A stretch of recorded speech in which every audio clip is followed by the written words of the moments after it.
ભક્ત ગોરા કુંભાર.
બાપા ક્યાં ગયા?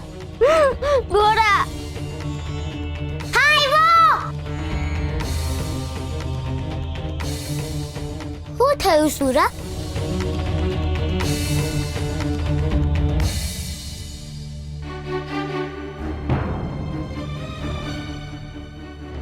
તું કેમ રોડે છે?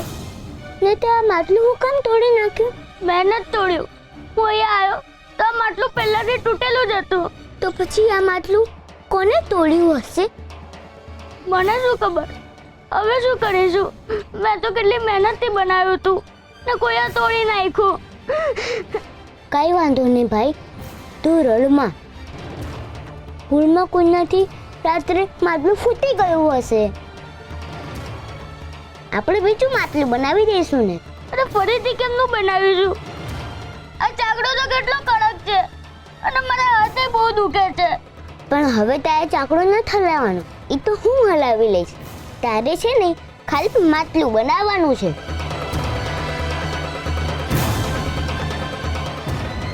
હરે કૃષ્ણ.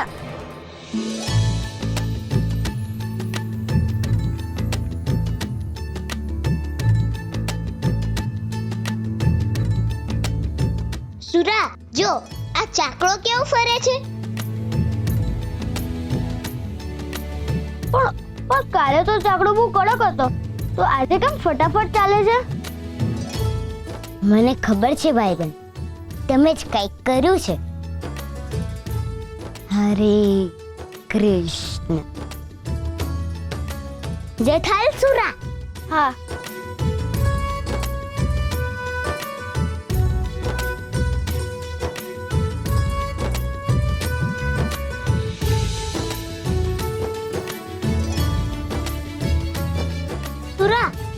તને ખબર છે કે બાપા ક્યાં છે? બાપા તો અંદર ઘરમાં જ હશે ને. ના, હું અંદર હતો ત્યારે તો બાપા નહોતા. તો બાપા ક્યાં ગયા હશે? એ તો હું તને પૂછું છું. મને નથી ખબર. હરે કૃષ્ણ, હરે કૃષ્ણ.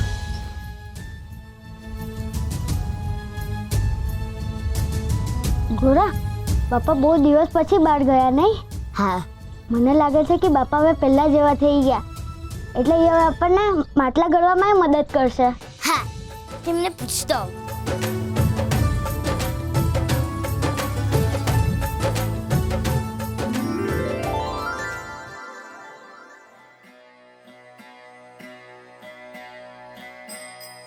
હરે કૃષ્ણ. કોઈ મરી જાય ને તો એમની આત્મા 13 દી સુધી આપણી આસપાસ જ રહે, આપણા જ ઘરમાં. જો એમની આત્માને શાંતિથી વિદાય આપવી હોય ને તો 13 દી સુધી આવું ન કરાય.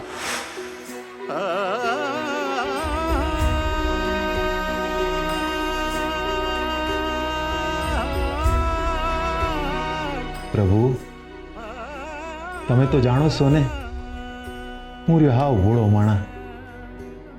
મને એક તો ચાકડો હલાવતા આવડે અને બીજું તમારું નામ લેતા આવડે. બાકી હંધુ છે ને એ દેવી જોતા હતા, પણ દેવી વિનાનો હું હાથ પગ વગરનો માણા થઈ ગયો છું મારા નાથ. આ સંસારની રીતભાતમાં છે ને મને જાજી ખબર નથી પડતી હો.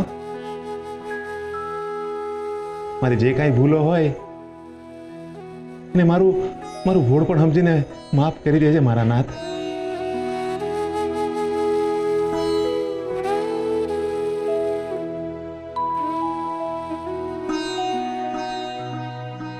હરે કૃષ્ણ. બાપા તમે અમને માટલા બનાવવામાં મદદ કરશો? મદદ તો મારો હરી કરે મારા બેટા. અરે ઉપર દરિયો છે અને તું ખાબોચિયા પાસે પાણી માંગસ? આ 2 હાથ વાળા કરતા જેની પાસે 1000 હાથ છે ને એની પાસે મદદ માંગ. હરી હંધુય હારું કરશે હો.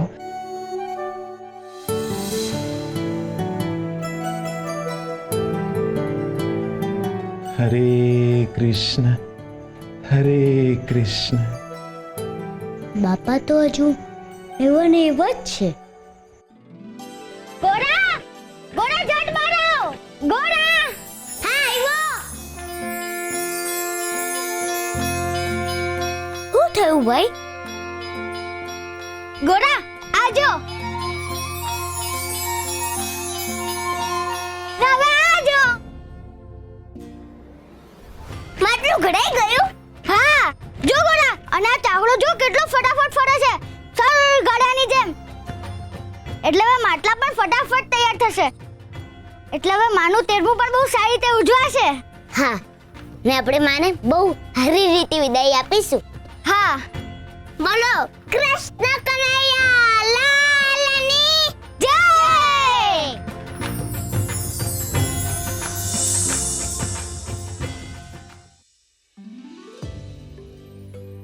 માટલા લઈ લો, માટલા લઈ લો.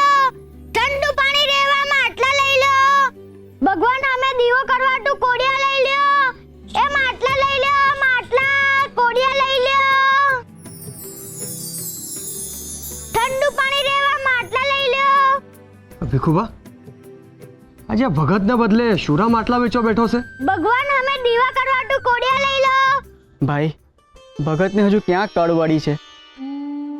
એ તો બસ હરિનું નામ જ જપે જાય છે. બચારા વૈરાગી જેવા થઈ ગયા છે. સાચી વાત છે. કદાચ એટલે જ આ શુરાએ માટલા વેચવા આવવું પડ્યું હશે. કાકા માટલું લઈ લો ને. ભીખુબા, હાલો તો. હા, હાલો.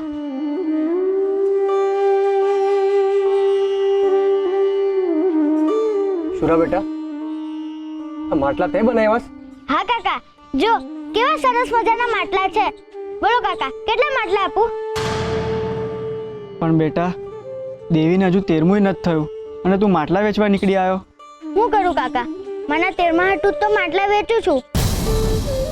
આ માટલા વેચીને જે કાવડિયા આવશે ને એનાથી જ માનું 13મું થશે. કાકા તમે 2 જણ એક માટલું લઈ લો ને.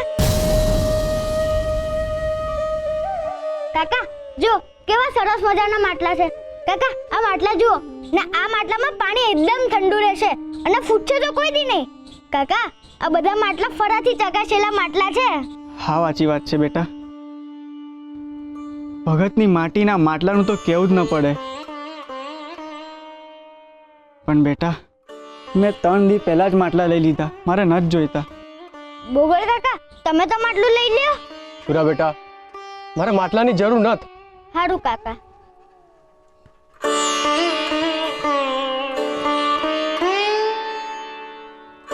એ માટલા લઈ લો, કોડિયા લઈ લો. પાણી ઠંડુ રહેવા માટલા લઈ લો, કોડિયા લઈ લો. એ માટલા લઈ લો, માટલા.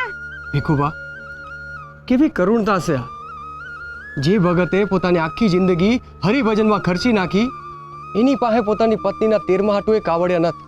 મારાથી તો છોકરાઓની હાલત જોવાતી નથી. એ માટલા લઈ લો, માટલા.